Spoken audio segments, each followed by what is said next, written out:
The fewer guns we have in the world, the better it is for mankind. They are as determined as ever.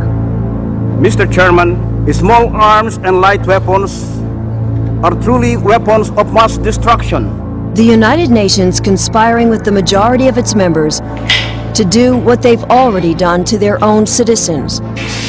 Deny you your firearm freedom. In New York, right here in our own shores, we've got a Trojan horse. They want to set U.S. firearms policy. They want to take the decision away from the U.S. electorate and undermine our Constitution. That's really their ultimate agenda, to bring the United States down from the pinnacle of freedom to simply being another one of these socialist states where the government controls everything. And just who are these gun grabbers? Countries like Japan. We strictly punish and control the possession and the use of small arms by civilians. Britain and Australia. Firearm owners in Australia must also demonstrate a genuine reason for ownership. The Netherlands. It's my firm conviction that the illicit trade cannot be tackled without involving the legal arms trade.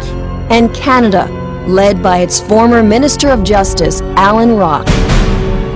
Registration is the cornerstone of the entire strategy. Alan Rock is now Canada's voice at the United Nations. His anti-gun agenda is now front and center at the world stage. That's scary. Scary because the United Nations continues to get away with what it does best. It's a stealth operation. Secretly scheming behind closed doors to outlaw your guns. We must not wait until 2006. Accountable to no one. People don't get elected to the UN. And that's the really scary thing. How the hell do you get rid of a UN bureaucrat? These are the biggest human rights violators in the world, and they're trying to tell people in the United States that we shouldn't have certain civil liberties. But the UN is not pushing its agenda alone. There's a propaganda machine working every day, targeting the NRA and gun ownership as evil.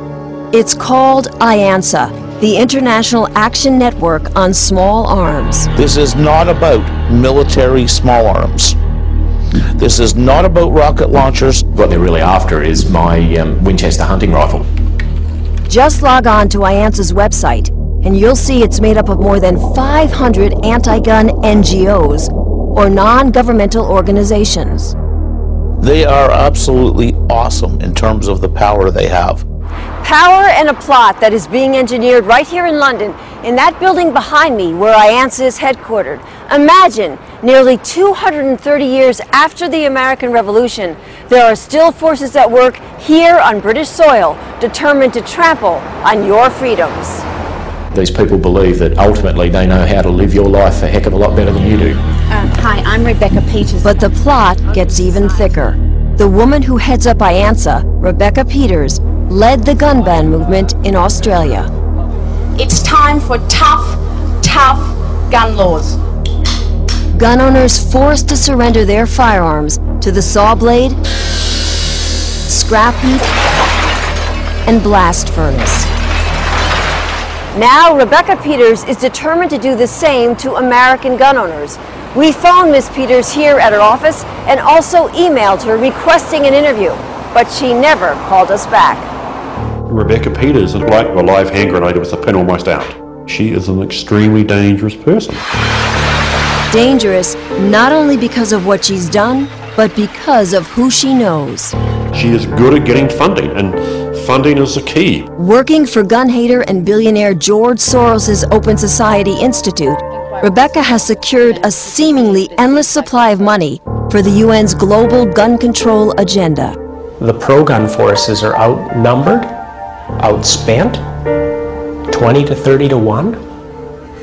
It's huge. We have thus far contributed 1.87 million US dollars. The amount of funding that they're receiving from governments around the world is absolutely staggering.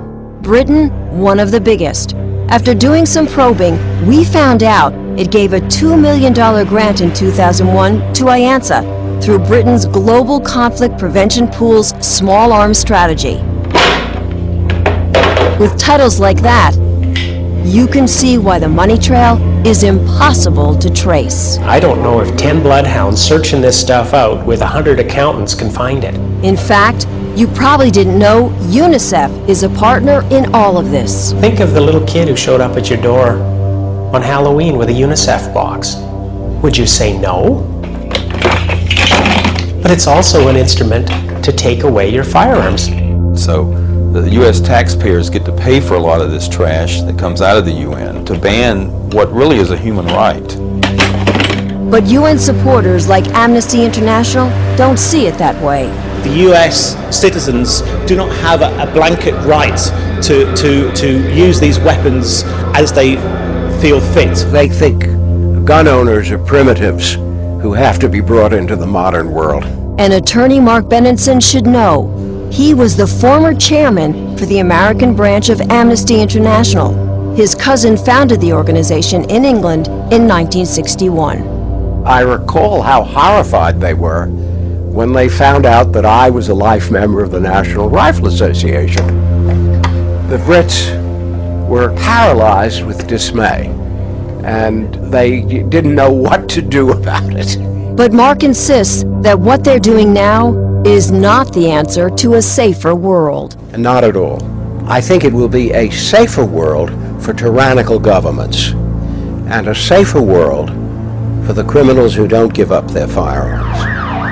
It certainly will not be a safer world for ordinary people. England and Australia have already proven that. Their gun bans have backfired, crime skyrocketed, and innocent victims left defenseless. Sure, the government's banned private ownership.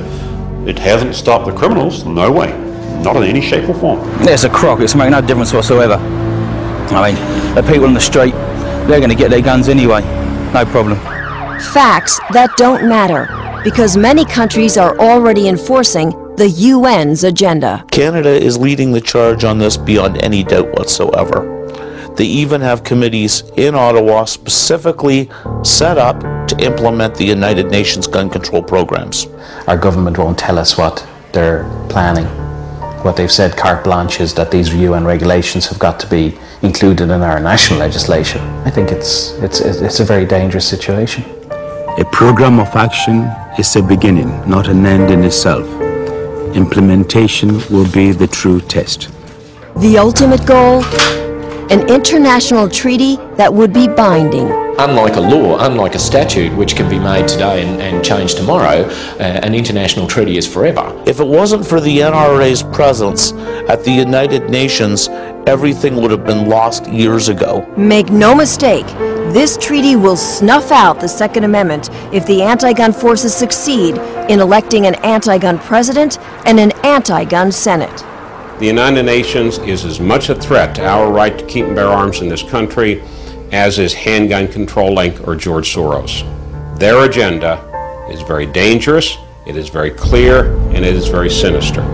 But on that day, when a treaty is ratified, your gun rights guaranteed by the Constitution will be gone. This is not an issue only for gun owners. It's an issue for everybody who believes in our Constitution and democratic governance. You need to go to your congressmen and to your senators and tell them that in no uncertain terms the United States government should not back the United Nations programs.